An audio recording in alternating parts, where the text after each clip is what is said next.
everyone, and welcome back to my channel. It's your girl Amari J, and today we're going to be talking about the college admission process and I guess just a little bit of senior year.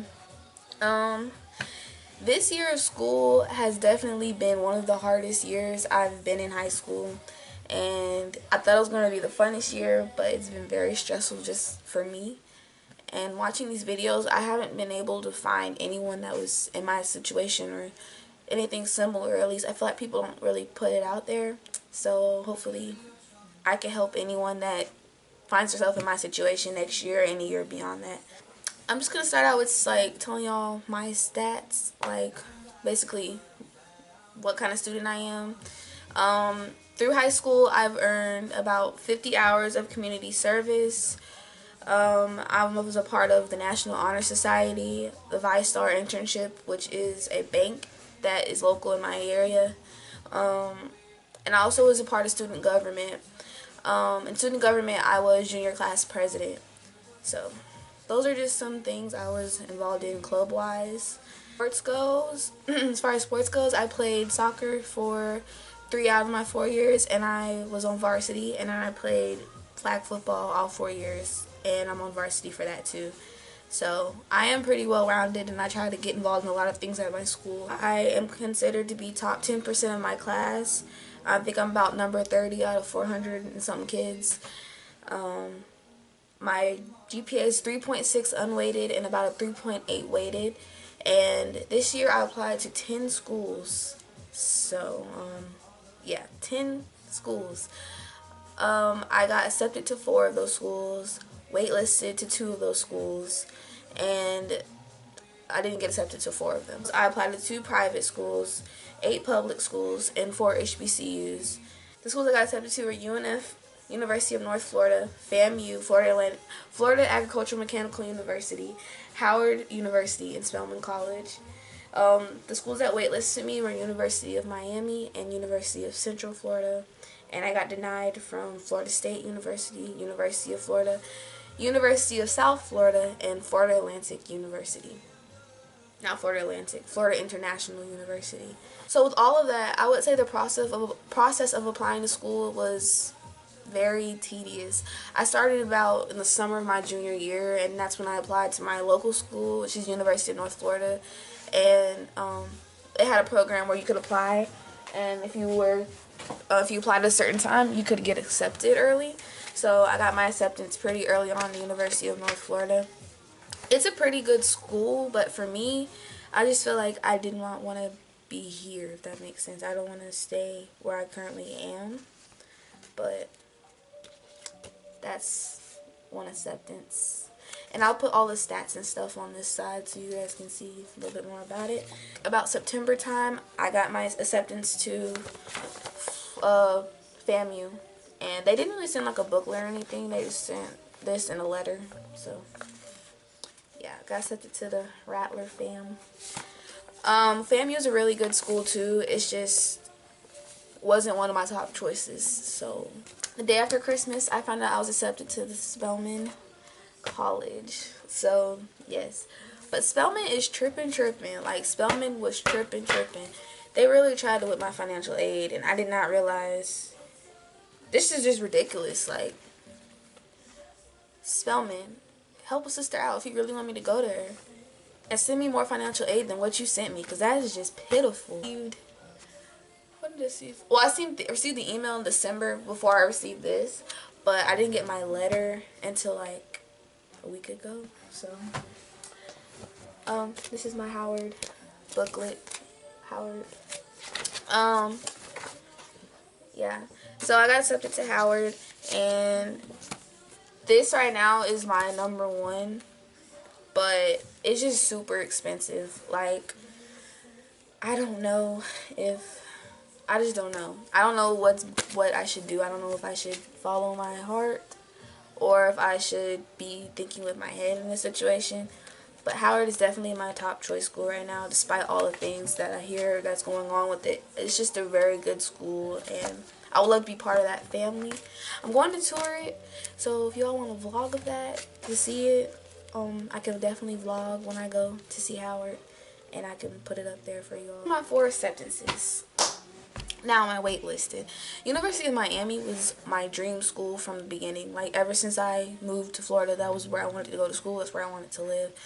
And towards I guess the beginning of my senior year, I wasn't really thinking about Miami like that. Like, it wasn't really the top of my list anymore. But around admissions time, I realized that I should just go for it, and whatever happens, happens. So I decided to apply, and it was around the time Irma happened. So they sent me an email saying I would have a free application. So I said definitely, because the application fee for that school is ridiculous. It's like $80. So I applied, and I didn't even think I would have a chance of even getting like a wait list. Like, that was just crazy to hear, because their acceptance rate is so minimal. And so when they sent me that I was accepted, like put a spot on the wait list, I was just like, wow, that's amazing. So I accepted that spot. I have got waitlisted to the University of Central Florida. And for Florida schools, that was my #1 choice, was University of Central Florida. So that was very hard for me to digest and get into my system, the fact that I might not be going to that school unless I make some very different choices with what I want to do this upcoming year. But University of Central Florida definitely is still in my heart, and hopefully, if y'all are watching this, you guys reach into your hearts and take me off of the wait list. Then I found out, just like everyone else found out, I think it was like in February, that I wasn't accepted to University of Florida, which, I mean, it's okay. And I found out in January I wasn't accepted to Florida State, which wasn't that bad. It wasn't that heartbreaking to me, but I did think Florida State was a really nice school. So maybe in the future, if I decide I want to go there, I'll go there. And then Florida International, I haven't got an official rejection from them, but I talked to the counselor that goes there, and she basically told me I wasn't accepted to that school. So that's how my stats were for this year. This is what I'm currently dealing with. As far as what school I'm going to, I still have no idea. It's currently March 16th, and I graduate in almost a month, close to a month, and I still don't know where I'm going to school.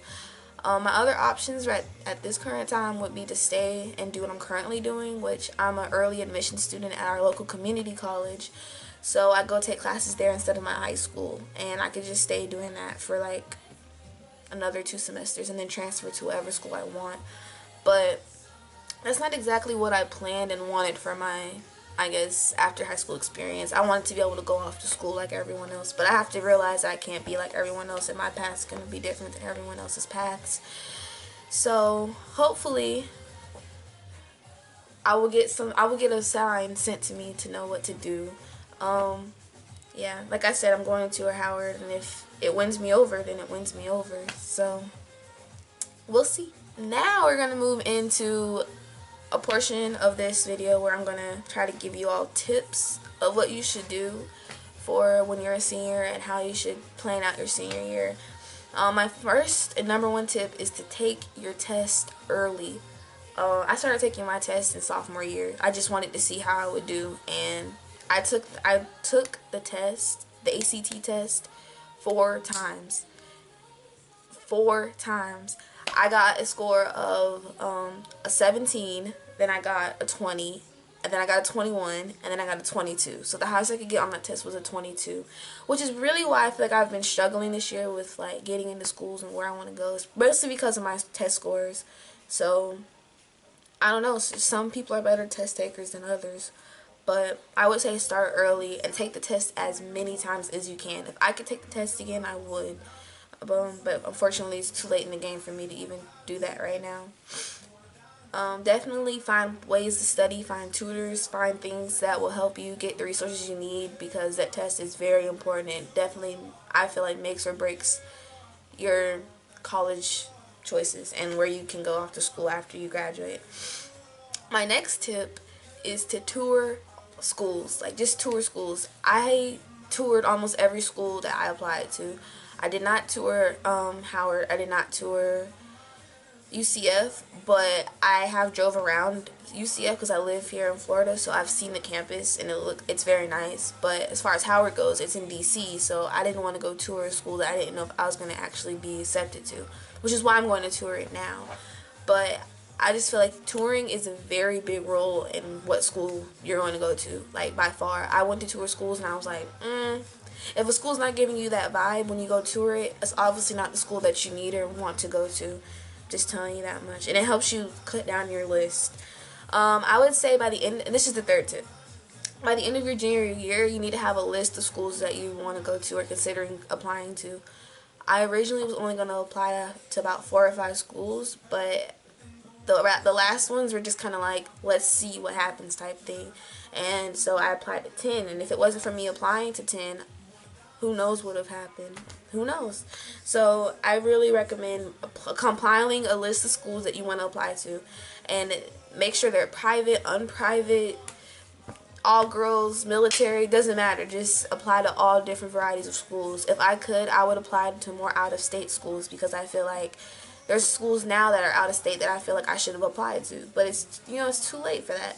So please, I'm telling you all, please make a very diverse list of schools that you would like to apply to, because in the end you'll understand why, and it just will benefit you in the end. Don't constrict yourself to 1 or 2 schools. My next thing, tip number 4, is get recommendations. Go to your counselors, talk to your counselors, go to your teachers and talk to your teachers. Ask them in the summer to build you some good recommendation letters. This I didn't too much struggle with, because I feel like every year of school I find one teacher that I really click with and that I really can go to about anything. So make sure you get your recommendation letters. Please make sure you get your recommendation letters. That's really important too. And my last tip, number 5, is to apply early action if you can to all the schools you apply to. Be done applying to schools in December. Don't be applying to schools in February and March, because that's just, it puts you in a bad position. I didn't even apply to schools in February and March, and I still feel like I'm in a bad position because I still don't know where I'm going to school. So you should always try to be done applying to schools by December. Apply early action if you can, because if you are waitlisted, or if you do get deferred, then you'll be able to do things to try to rise your chances of getting accepted to that school. Whereas if you're applying regular decision, that's all you have. So that's my last and final tip. It's just to be on your game and apply early. Be very proactive in your senior year. But I hope this video helped someone, and I hope that someone out there is in my situation. I mean, I wasn't the worst student, and I feel like I wasn't the absolute best student, but I did apply my best. Like, my GPA and my grades show it. It's just that I fell I fell low in another area, which would be testing. But I mean, it is what it is. I feel like it's all in God's plan. So whatever He decides for me is where I'll go. But as of now, I'm a little lost. But it's okay. So I hope you all enjoyed this video. I hope it helps some of you out there that are rising seniors, or helps to relate to anyone that might be going through the same situation. And just know you're not the only one that does not know what they're doing. But yeah, leave comments down below, like, subscribe. Just tell me what you want to see. If you would like for me to vlog, tell me that I should vlog. I mean, my life isn't that interesting, but I do things. So if you would like to see a vlog, go ahead and leave comments down below, and I'll like to see you soon. Bye.